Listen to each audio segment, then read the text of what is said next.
দেখেন বাংলাদেশে আলেম ওলামারে মানুষ কত মহব্বত করে, গাছের লাউয়ের দানাটা লাগানোর আগে নিয়ত করে যে ফইলা লাউটা হুজুরের, ঠিক কিনা কন? গরুটা জব করেন আর আগে নিয়ত করে কলজাটা হুজুরের বাইত ফাড়া, বড় মাছটা ফাইলে নিয়ত করে মাথাটা হুজুরের, ফুদ বিদেশ ফাড়ানোর সময় নিয়ত করে ফইলা বেতনের টেহারা হুজুরের, গাইডা বিয়ানের সময় নিয়ত করে সহি সালামতে যদি গাইডা বিয়ায় ফইলা দুধরা হুজুরের। তারপরে মুরগাটা ফালানোর সময় নিয়ত করে দেশি মুরগাটা ডিম ফাললে ফইলা ডিমটা হুজুরের, সাউডি ছাড়লে কয় ফুটফুটটা যেটা বড় সাউডা এইটা হুজুরের। মানুষে আর কিটা করতো, মানুষে আর কি মায়া করতো কন? গরুর কলজাড়া, মাছের মাথাটা, গাছের লাউডা, বিদেশি ফুতের টেহারা, মুরগির ডিমডা, ফুটফুটটা ছাউড়া, বিদেশি ফুতের টেহারা সব হুজুরে আগে আগে খাওয়াইলো মায়া কইরা। কেড়ে যে হুজুর আপনি তো আপনার ইসলামটারে চাইয়া রাখবেন, এর লেগে সব কিছু আগে আগে খাওয়াইলাম। বাংলাদেশও অনেক এইরকম আলেম ওলামা, অনেক পীর নামের কলঙ্ক আছে, খাওয়ানোর বেলা আগে আগে ইসলামের বিপদের সময় মুখে দিয়ে একটা শব্দ বের হয় না, ঠিক কিনা বলা? খালি হিকছে এইটা, জীবনে এইটা পারলো না, ঠিক না? খালি কেউর কাছে গেলে কেমন আছে দেন, এই তো মাশাল্লাহ দুলাভাইয়ে কইছে সুন্দর, কয় দেন। খালি আতফাতন হিকছে, মাইদে মাইদে এইরকম যে করণ লাগে এইটা আমদার তারা হিকছে না। কেডায় জানি ঘুরাই এইরকম করে দিছিল, আবার ঘুরা যায় গায়। খাইচ্ছত কত খারাপ হয়েছে চিন্তা করো। তোমার দায়িত্ব শুধু খাওন না, তুমি নবীর ওয়ারিস হিসাবে তোমার দায়িত্ব হলো তুমি খাইবাও আবার দিবাও, তুমি হাদিয়া নিবাও হাদিয়া দিবাও। তাহাদ্দু তাহাব্বু, পরস্পর পরস্পরকে হাদিয়া দিবা, তাইলে পরস্পরের মেজে ভালোবাসা পয়দা হবে। এই শিক্ষা দিয়া গেছে আমার নবীজি, ঠিক কিনা কও? আর আমরা ইসলাম দুনিয়ায় খাইতাম, খাইতে খাইতে খাইতে খাইতে এখন চেয়ার আলগা নতুন করে বানান লাগছে। এই চেয়ার এবার জায়গা হয় না, মনে হয় যেমন 5-6 জন বইয়া রয়েছে, টান দিয়া দেখে যে ছুটে না একটাই, ঠিক কিনা কও? এটা কি সুয়ারিস না কুয়ারিস? সু না কু? খাওয়ানোর বেলা আছো, বিপদের দিনও নাই, কিয়ামতের ময়দানে খাবারের জবাব দিতে হবে, ঠিক কিনা বলো? তোমার ইসলামের বিপদের দিনে তোমার দায়িত্ব হলো আগাই আসা। নবীজি এটা শিখাই দিয়া গেছে। কথা একটা মনে পড়ছে, কইলে তো নাকি মার হাবা কয় না রে? আরাম করে বসেন, জরুরি কথা আছে, কন আমিন। বন্ধুরা আমার, ভাইয়েরা আমার, মন দিয়ে শুনো রে বাপ, আল্লাহর নবী বসে আছেন মরুভূমির মাঝে।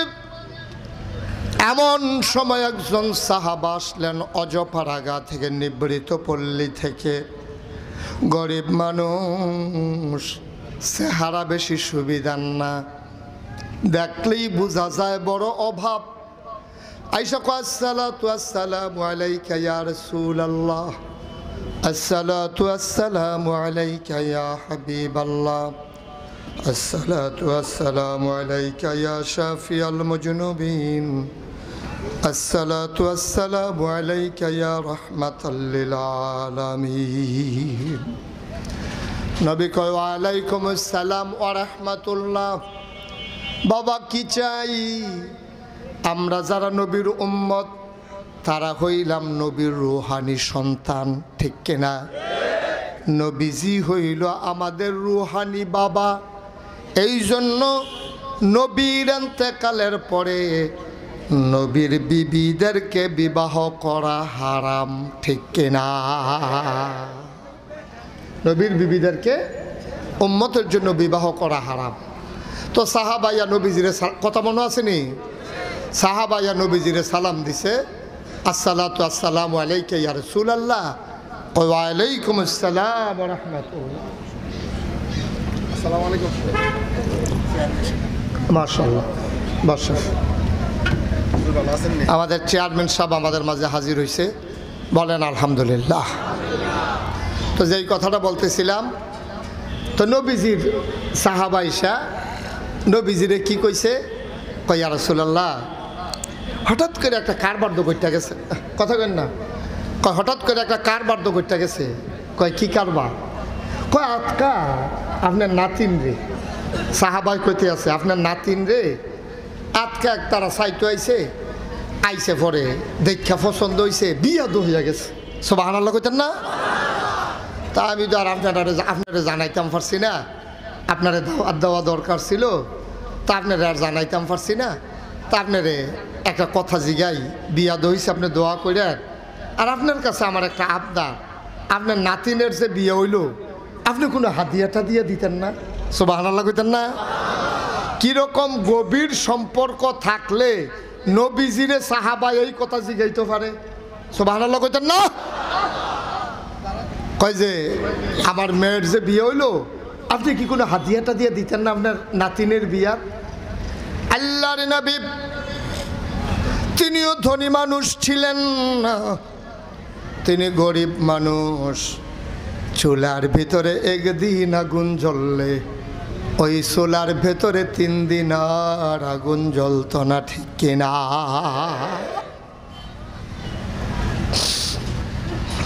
সাহাবা আয়েশা কয় আমার মেয়ের যে বিয়ে হইল আপনি কি কোনো হাদিয়া দিবেন না? নবীজি মুস্কি হাসি দিলেন, বিব্রত বোধ করলেন।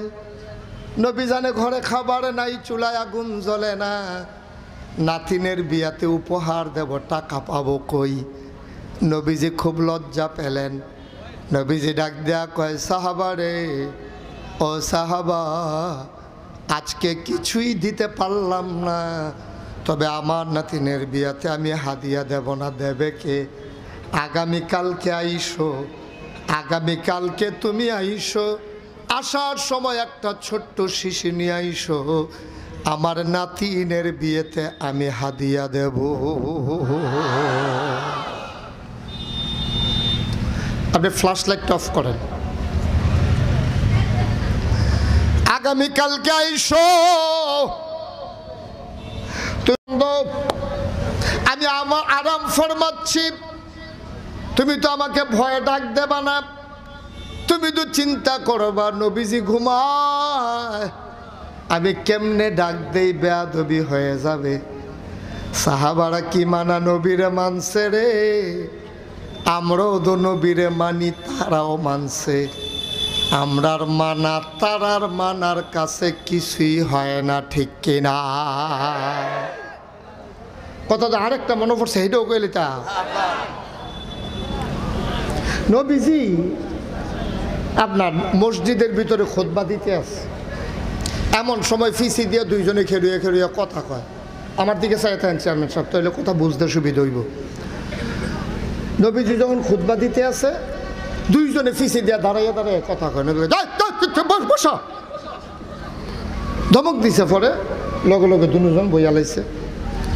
খুতবা শেষ হয়েছে, নামাজ শেষ হয়েছে, দোয়া শেষ হয়েছে, সবাই মিল্লা নামাজ পড়ে যখন বাড়ুইছে, বাড়ুইয়া গিয়া দেখে রাস্তার ভিতরে এক বেড়া আপনার বাজারের ব্যাগ লইয়া বইয়া রয়েছে মসজিদের সামনে। সাহাবারা কয়, ও তুমি বাজারের ব্যাগ লইয়া রাস্তাত কিরা? ভাই ও আমি বাজার কইরা বাইক যেতাম লইসলা, মসজিদ বরাবর আইয়া সারছি, পরে হঠাৎ করে নবীজির কণ্ঠের একটা ডাক শুনলাম, চুপ বসো। এই কথা শুনলেন আমি লগে লগে বইয়া লাইছি। সুবহানাল্লাহ কইতেন না? আরে তুমি চাইবা না কারে কইছে? আরে ভিতরে দুই বেড়ায় কথা কইতে লইছি, তারা রে না ধমক দিয়া বইতে কইছে, তুমি বইছো কিতা, তুমি চাইবা না কারে কইছে? সাহাবা চোখের পানি ছেড়ে দিয়ে কয়, ভাই ও ভাই, নবীর কণ্ঠের ডাক শুনছি, চুপ বসো। কানগুলা যখন এই ডাক শুনছে, এই পাগুলা আর দাঁড়াইয়া থাকতে রাজি হয় নাই। পায়রা ডাক, ওই কান ডাক শুনছে,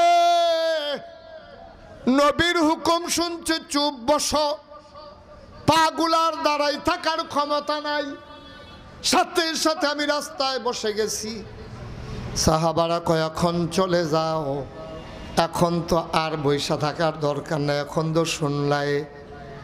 এবার নবীর সাহাবা চোখের পানি ছেড়ে দিয়ে কয়, যেই নবীর হুকুম শুই নাই গোলাম রাস্তায় বসে গেছে, ওই নবী এসে যতক্ষণ না বলবে এই গোলাম ততক্ষণ বাড়িতে যাবে না। এটারে কয় মানা। সাহাবায়ে কেরাম নবীরে যেমনে মানছে, নবী তো আর আইতো না। বর্তমান জমানায় আলেম ওলামারে সাধারণ মানুষ এমনে মানতইব, এটা হইল শরীয়ত। সুবহানাল্লাহ কইতেন না? আবার কথাটা শুনেন, সাহাবায়ে কেরাম নবীরে যেমনে মানছে, সম্মান করছে, মর্যাদা দিছে, বর্তমান জমানায় তো আর নবী নাই। নবীর যারা ওয়ারিস ওলামায়ে কেরাম, হাক্কানি পীর মাশায়েখ, তাদেরকে ওই রকম সম্মান করা, নবীরে যেমন সম্মান করছে সাহাবায়ে কেরাম, এইরকমভাবে ওলামায়ে কেরামকে সম্মান করা, এটা হলো সাধারণ মানুষের দায়িত্ব। সুবহানাল্লাহ কইতেন না? আর আপনার তারা হুজুর দেখলে চুলখানি উঠে, কি হুজুর খাইয়াইছেন না, গিয়া খাইবে? দেখলে একটা মটকারি মারে, মনে হয় যেমন হুজুরে তার দুলা ভাই। অসভ্য কহার আসেনি এই কারবা, এখনো শেষ না তো। আবার কো হুজুর যেমনি শরীরটা বানাইছে দরজা দিয়ে ঢুকতেন পারেননি তো? হুজুরে দরজা দিয়ে ঢুকবো, না হলে বেড়া কাটটা ঢুকবো, তোর সমস্যা আছে। তুই তো হগিন্নি বেডিরে বিখ্যাত, তুই হুজুরের খানা বিচারস কীর্তি, তুই ঠিক কিনা কও? পাগনা কথা কও। তোমার কাছে জীবনে হগিন্নি বেডি ভিক্ষা পাইছে তোমার কাছে, তুমি তো সারাটা জীবন হগিন্নি বেডির কাছে মাপ চাইয়ে গেলা। হুজুরে খাইয়া শরীরটা বানাই লেছে, তার অসহ্য লাগতে আছে। আসেনি এরকম অসভ্য? চায় স্টলে বইয়া বইয়া দেখবেন টিটকারি মারে, মস্কারা করে। হুজুর একটা যেতে লইলে ছুটু ছুটু ফলাবেন হুজুর। অনেকে আছে আবার নিজের সন্তানকেও টিটকারি মারে, নিজের ছুটু ভাইয়েরও টিটকারি মারে, মায় বেড়াইয়া ফুতের টিটকারি মারে। এই তোরা দি বইয়া লাইছ তোমরা হুজুরে কো, হুজুরে মানে এবির ছুটু ফুতে। সাবধান সাবধান, আলেম ওলামারে কইলে নবীজির কলজাত লাগে, ঠিক কিনা কও? খুব সাবধানে কথা কইতে হইব। তবে আলেম ওলামা ওই এর আগে কইতাম চেয়ারম্যান সাহেব ভাবলা আসিল না, আলেমও আবার সব দিয়ে একরকম না, কোনোটা আছে সু, কোনোটা আছে কু। এই কু আলেম রে এটি তো দইরা কি তো, হ্যাঁ তো থাক তৈল হন। হ্যাঁ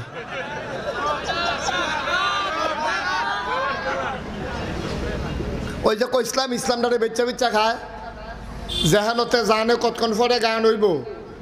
তে মসজিদের ইমাম সাহেব তোর পিছনে শত শত বেড়া মানুষ নামাজ পড়ে, কতক্ষণ পরে হেন গান হইব, তোর মতো মানুষ হেনুকে মিলেত ফিরে দিয়ে ইউজ করতি। চাকরি থাকবো না হইলে যাইব, চাকরির গুষ্টি মারি তোর, ঠিক কিনা কও?